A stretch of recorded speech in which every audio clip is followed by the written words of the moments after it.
Mesdames et messieurs, au nom des ancêtres, je vous souhaite la bienvenue dans ce nouveau numéro de votre émission Audace. Audace, cette émission qui s'intéresse à l'entrepreneuriat et à l'ensemble des acteurs de l'écosystème économique de notre pays. Aujourd'hui, je vous invite dans l'univers d'un jeune entrepreneur. Un jeune qui a décidé de prendre son destin en main, un jeune qui a décidé de couper le pont et de créer son entreprise. Il y a de cela plus de 5 ans.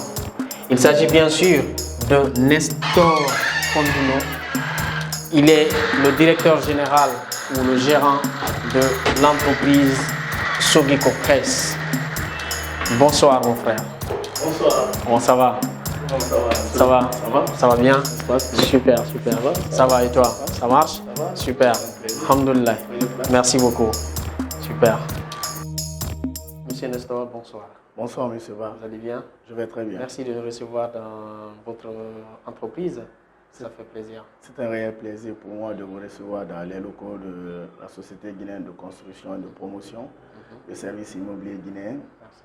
Sogiko Press. Merci d'être venu. Merci beaucoup.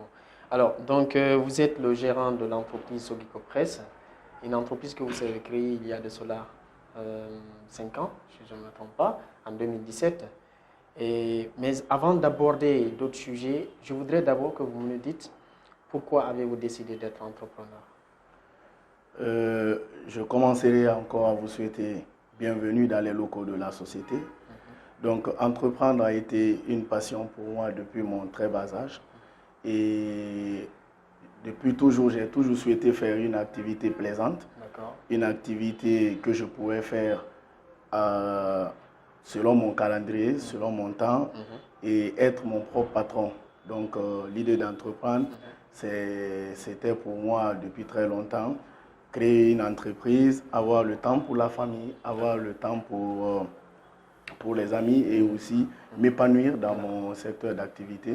Surtout aussi faire une activité qui est ma passion, qui est aujourd'hui l'immobilier. Donc si je comprends bien, la motivation première pour vous, c'est ce sentiment de liberté. C'est ce sentiment de liberté et d'être là pour la famille et les proches. Effectivement, c'est un sentiment de liberté qui m'a d'abord animé.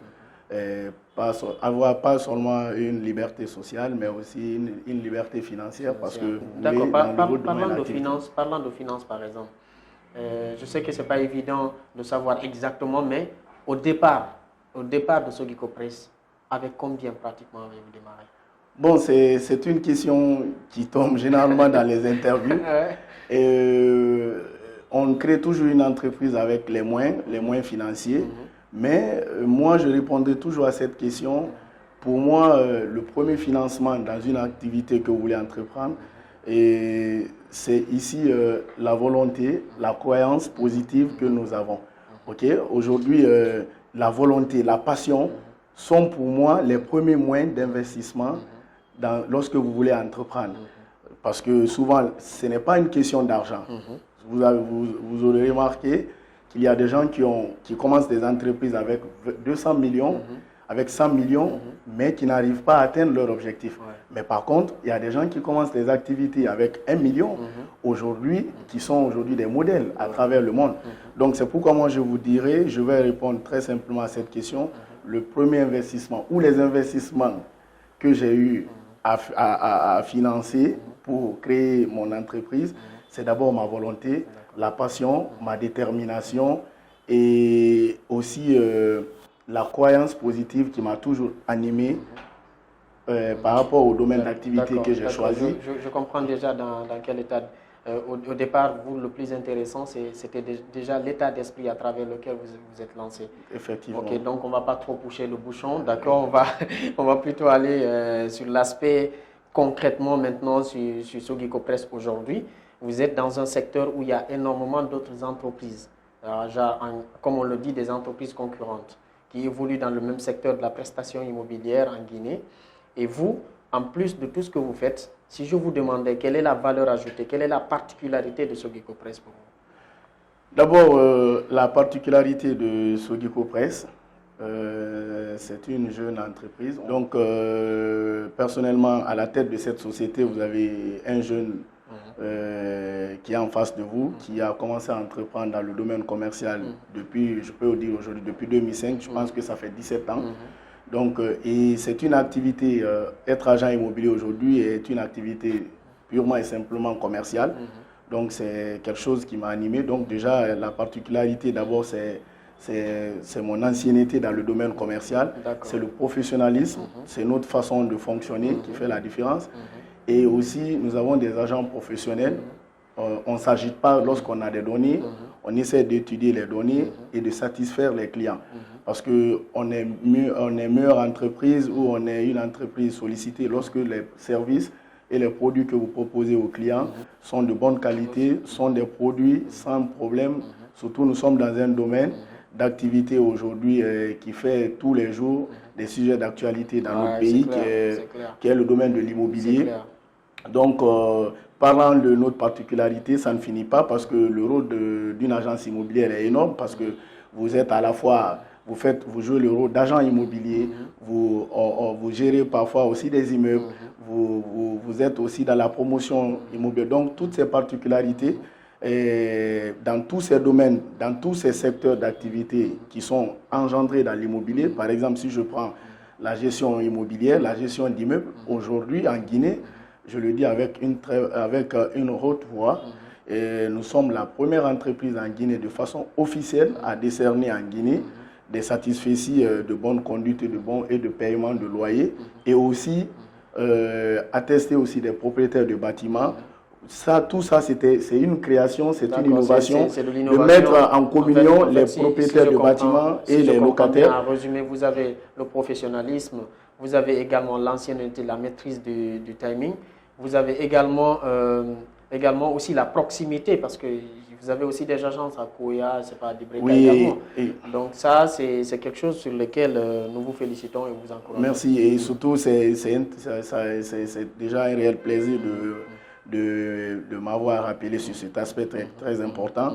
Il y a pas mal d'entreprises immobilières en Guinée, mais aujourd'hui, sur papier et sur le terrain, nous sommes l'une des rares agences immobilières ayant, à part le siège principal à Conakry, qui se trouve aussi, qui a des bureaux aussi à l'intérieur du pays, comme vous venez de citer, à Dubreka et à Koya. Donc nous avons des agents. Donc nous essayons ici de mettre nos clients qui sont dans notre portefeuille à l'aise. Okay, donc parlant d'actualité, vous parliez tout à l'heure d'actualité, il y a un élément sur lequel on va pas passer ça. Hein. C'est-à-dire qu'aujourd'hui, on accuse les sociétés immobilières, les entreprises de la prestation immobilière d'être à la base parfois de l'augmentation des tarifs des loyers ou parfois même de l'augmentation des prix des terrains. En résumé, comment vous répondez à cette question? C'est une très belle question. Comme je disais, avant nous, il y avait des entreprises immobilières, il y avait des commerciaux il y avait des intermédiaires de marché qu'on appelle des démarcheurs. Mais en termes professionnels, on les appelle les agents immobiliers. Et nous sommes venus, mais depuis notre avènement dans l'immobilier, vous aurez remarqué que depuis la création de certaines nouvelles entreprises immobilières comme la nôtre, beaucoup de jeunes se sont aventuriers dans cette activité parce que nous l'avons fait avec professionnalisme. S'agissant par exemple d'augmentation des terrains ou des loyers, quand je vous parle de professionnalisme, tout agent immobilier professionnel ne peut pas ici proposer au bailleur une augmentation de loyer plus que ce que le bailleur lui-même lui propose. Un agent immobilier professionnel, un gestionnaire d'immeuble va à la rencontre des propriétaires. Le propriétaire propose son prix. Si le prix il est raisonnable, on maintient ce prix. Si le prix est élevé, le bon agent immobilier, son souhait c'est pour que le prix soit à la baisse. Parce que plus le terrain est cher, plus le loyer est cher, vous faites moins d'activité. Mais lorsque les logements sont accessibles, si je comprends, vous faites beaucoup plus d'activités. Vous n'avez pas intérêt. Vous n'avez pas intérêt, mais il faut aussi noter quelque chose de très important. Le domaine du loyer, du logement est différent de la vente des terrains et des maisons. Parce que nous sommes dans une activité commerciale. C'est une activité libérale. Lorsque quelqu'un, par exemple, décide de vendre son terrain, il y a la vente commerciale, il y a sur commission. Il y a sans commission, il y a des marges de bénéfices. C'est comme si vous revendez un véhicule, on vous le donne à 10 millions, le véhicule, et le propriétaire vous dit carrément si vous le revendez à 10 millions, ce véhicule, je vous donne les 5%. Mais si c'est moins de 10 millions, si vous vendez plus de 10 millions, c'est qu'il y a là-dessus, c'est pour vous, c'est une activité. Mais le plus important, lorsque vous voulez revendre ce véhicule ou ce terrain, Le rôle de l'agent immobilier, c'est quoi? C'est de s'assurer que le terrain vendu, même s'il a une marge bénéficiaire, où il a des honoraires, où il est payé, il a eu des intérêts importants, mais le plus important, c'est de vendre le terrain au client, parce que le client aussi n'est pas dans l'obligation d'acheter ou de payer le prix que vous avez proposé. C'est lorsque le prix lui va qu'il achète le terrain, vous avez compris? Donc c'est pourquoi déjà, c'est bien de faire une activité, mais en le faisant, rassurez-vous que le client est investi dans un domaine important. Les litiges font partie de vos difficultés. Oui. D'accord. Alors aujourd'hui, en résumé, si je vous demandais quelles sont les 3 plus grandes difficultés que vous pouvez avoir dans le secteur de la prestation immobilière. Il n'y a pas une activité sans difficulté. Il n'y a pas une activité où vous ne pouvez pas avoir des coups bas, quelle que soit votre intelligence. Mais ce que je peux dire, c'est d'être professionnel, d'être moins pressé, d'être moins agité lorsqu'il s'agit d'une vente de terrain. Nous sommes dans un secteur où rien n'est encore fait, le secteur de l'immobilier. Donc nous, notre particularité, les difficultés que nous transformons en opportunités, lorsque vous nous donnez par exemple un terrain, on fait des enquêtes de moralité, on fait des vérifications dans la zone. Si c'est à Conakry, on sait là où faire les vérifications. Avant d'ailleurs même d'aller chez un notaire, nous-mêmes on fait des enquêtes préalables. C'est pourquoi aujourd'hui, on peut se lancer les fleurs, c'est important de le faire. C'est rare de voir aujourd'hui que vous faites une activité presque 6 ans, 7 ans, sans que vous n'ayez un problème judiciaire, un problème avec des clients. C'est parce que nous exerçons notre métier avec professionnalisme.